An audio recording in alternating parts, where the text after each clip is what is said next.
Hello, in this lab we're going to do plugging braking with a timer. So I've got the circuit on the wall here.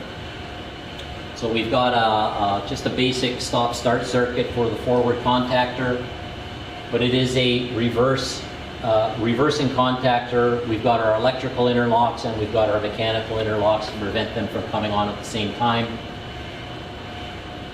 So once we hit the start button, it's going to go into forward. The forward normally close will open. This forward contact will close and energize the timer. So after this opens, this will close. This is instantaneously closed, time to open. So when we hit the stop button, that's going to de-energize the forward contactor.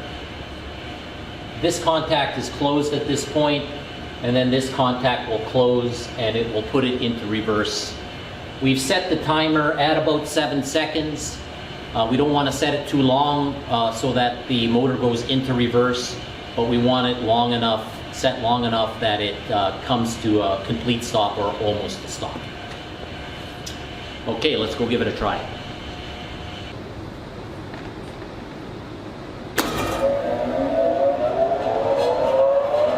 40 amps.